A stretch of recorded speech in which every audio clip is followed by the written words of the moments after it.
Hey, what's up? This is the Lioness, Teedra Moses, the queen of the luxurious UnderGrind, and you are now checking out YouKnowIGotSoul.com. Hello? Hello, Teedra? Hello? Yes? Hi, this is Slam from YouKnowIGotSoul.com. How are you? Hi, Slim. I'm good. How are you? I'm doing good. It's good to talk to you again. Yeah, always. I appreciate your support. You always give me such good support. Definitely. We love your music and we're always going to support you, so... Thank you. So, first of all, thank you for taking the time out again for this interview.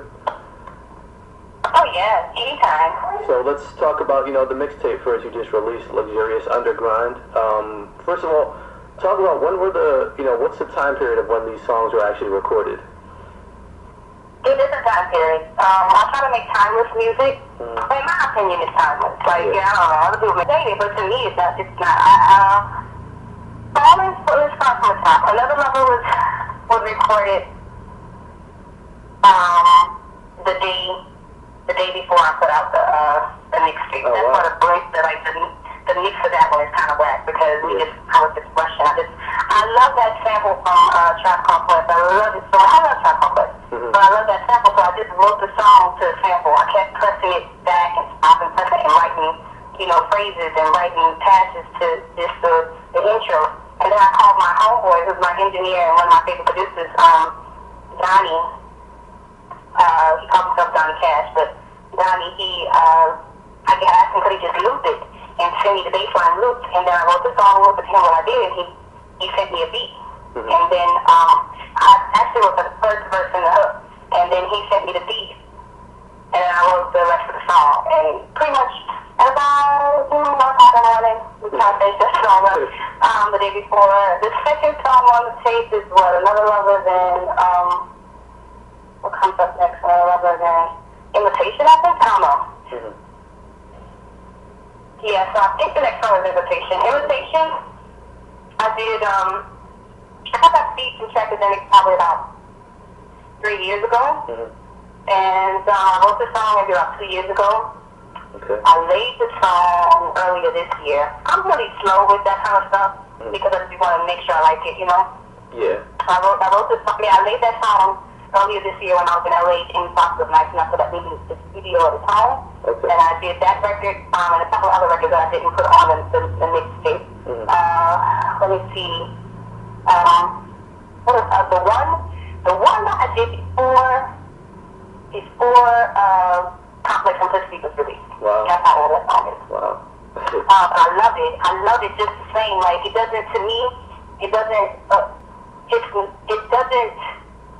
not any less valuable just because it's old. You know what I mean? Like it's still so good to me.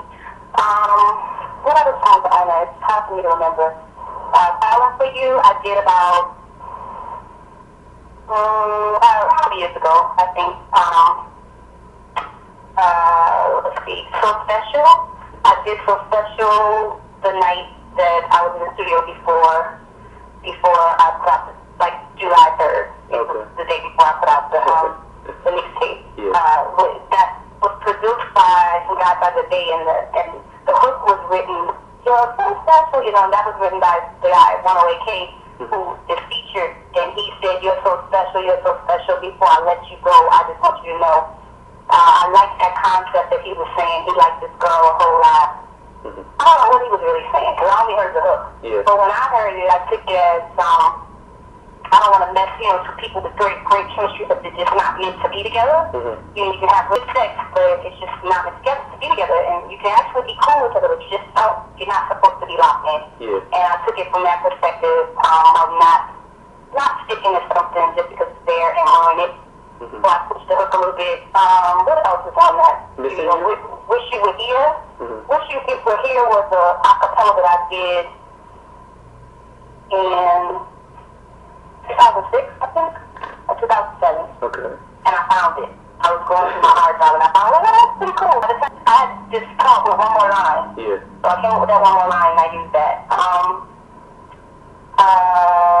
Get Free is a record that I did a long time ago, maybe 2005. But I've always loved that song and I always wanted people to hear it, but I was holding it for so long for my album. And I just feel like times, things change and my perspective changes. Not how it's changed, but I've grown. So I just wanted to let that go because that's not an emotion I hold on to anymore. Yeah.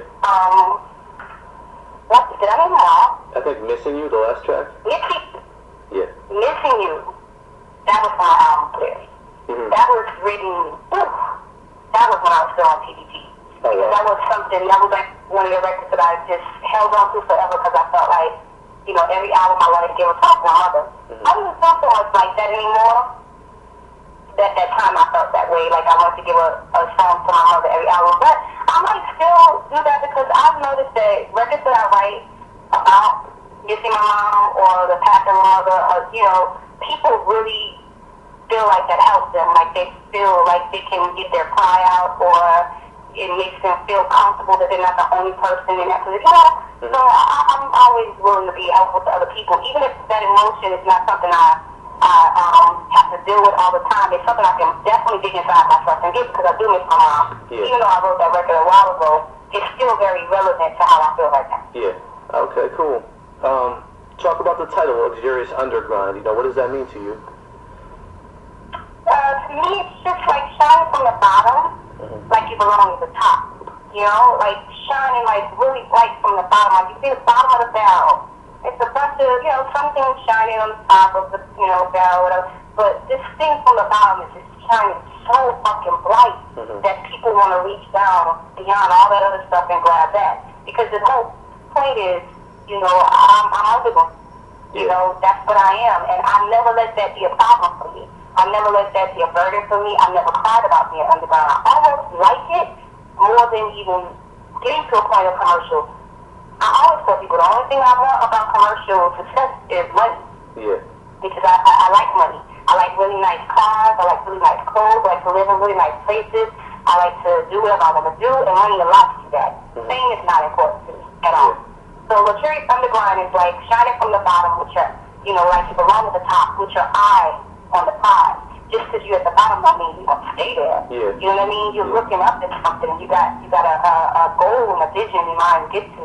And but I'm not bothered, but still not bothered by being underground. Almost feel like a champion of the underground. Yeah. Okay. And this is, I believe, the 5th, mixtape or compilation or whatever that you've released for free. So I've heard from many of your fans who've said, they would pay for these songs if it was available for sale. But you always put these out for free. So what's the decision like? Have you ever considered putting them for sale, or why do you put them for free? Well, the thing is, I don't pay for them. I'm a very ethical person. Yeah. I was raised with morals. And if I'm not paying the producer, then why are you going to pay me? Yeah. You understand what I'm saying? Yeah. And when you start selling stuff, that gets very technical. I'm not a record label. It gets very, very technical when you start selling stuff. Yeah. You have to pay certain people. You have to clear certain samples. And I'm big on samples. I love samples. So until I have an official release where the record label's going to take care of all that stuff, then I just don't want to shit on nobody, I'm giving shine to these producers or these artists that I'm using, and, it's giving people awareness of me and that producer, and people often say, who produced that record? So the producers don't mind, so they know when they get on my compilation, it's something that's of quality, but I just don't want to get into a technical situation where I've wronged someone. Yeah. Now I'm making money, and this person's not, or, there's a clearance on the record, and I didn't get it cleared, so now it's suing me. I've been sued before, so not even for something that I did. I was sued for a record I did a long time ago, and it's not fun, $15,000 just for your money to sit in a fucking deposition. I'm cool. I'd rather just give it to the people, and in the end, the fans of my music, they're going to pay me when it's time. I believe in them, just like they believe in me. You understand what I'm saying? So to get them things for free, as well, when I have my fans pay for my music, it's going to be of a certain quality, mixed and mastered, and those are things I can't afford right now. You will work mix, but I can't afford to get a roofer engineer that I want to mix the record and then get it mastered. I can't afford all those things. So I'm not going to shortchange you. That's just not how I get out. Yeah. I'd rather be broke and struggling for money and can go and do shows to appreciate what I'm giving them and love the music and want to hear it. Man, listen, Slam, anyway, you ain't making money off the sales of records. Nobody is. Yeah. It's just, you don't make lots of money off the sales of records unless you are somebody that is super, super, super mainstream. Beyonce, whatever, blah, blah. And then as you look at the amount of money people put out to sell the record, it really probably just break even. You know, after the label get what they get, blah, blah, blah. So for me, it's more so about keeping a solid fan base. They don't have to stay with me, but they have. So I give it away. And I know that when it's time, when there's a sticker on there that says $9.99, my folks don't hold me down. I already know. Yeah, that makes a lot of sense. Okay. Let's talk about your new deal now, Maybach Music. You know, how did you know that was the right place for you to, you know, continue your career? I asked God to just put me somewhere. Yeah. You know, I never went out looking for anything. I still to this day have not gone to solicit myself to any label since I left TVP. I just think that what I do is something you have to want. Yeah. You have to want me on your label. You know what I mean? I can't go pitch myself to you because what I'm doing is not conducive to what's being done. It's kind of just a timeless sound. It's like it doesn't sound like Sade, but I look at my career and I want to model it after a Sade because she has a sound that you can only go to her for. You understand what I'm saying? People try to mesh my sound with A. Marie, Mary J. Blige, Ashanti, all kinds of different people. But when I listen to it, I just hear Teedra. And maybe that's because I am Teedra, and I know myself. But I think people that have followed my music, they hear the sound, and I think that Ross knew he liked the sound. He was a fan of the sound. So when he hit me and he was like, I really like what you're doing. I like your hustle. That's what I needed. I didn't need to go and do cartwheels for somebody because I'm not willing to continue to do cartwheels for you. I'm not willing to continue to show you my titties. I'm saying all these things in the sense of trying to get your attention. I'm not an attention whore. I'm not into fame. So like, if the label was like, okay, we like you then. Okay, you did all these, you show us your titties, you get a little kick, a booty cooch. We like you. I'm not going to come back and keep showing you my titties and my cooch. I'm just not. I know that that's how you have to play the game, and I'm not really interested. So I wanted someone to be interested in me. So I can continue to be myself. What I can't do is, cheerlead for myself. I'm not big on that. So, I mean, from what you're telling me, I think it's safe to say you're not going to have restrictions. You're just going to keep being able to make the music you make however you'd like? Yeah. Okay. Cause that's, he signed me for what I do, So, that's kind of how we look at it. And, I think sometimes that it's really weird to them that I'm so self-sufficient. I'm extremely self-sufficient. I go and pick my own tracks. I go find my own tracks out. Write it out, do everything pretty much, and then they be like, oh, that's something, that's cool, you know what I mean? And I think a lot of the artists on Maybach Music are very self-sufficient, and that's part of what you like, I guess, just being able to, we're little labels within ourselves, we're grinding out here and doing our thing on our own, so it's just, I think keep those like, well, the only thing official is get somebody that knows how to handle their own shit, and we just kind of bring our brand and stamp it on them and give them a little help when they need it, Alright, cool. I know you've been working on the Young Lioness project for a while, and, now that you've joined the situation, did you kind of scrap what you had already and just start fresh, or, how did that whole process go? I have like 3 songs that I held out. Okay. I've pretty much let go of a lot of the other ones, and then some of them just like, oh, I don't feel like that no more, you know what I mean? Well, I might revisit them, because I have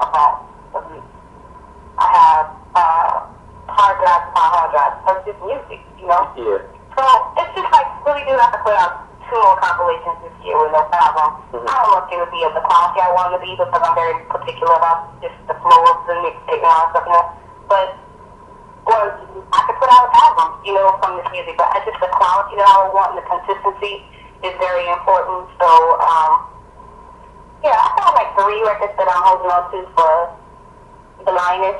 And I kind of am really engulfed in jazz right now. I love jazz. I kind of want to drive a little bit more towards jazz hip hop fusion. Okay, interesting.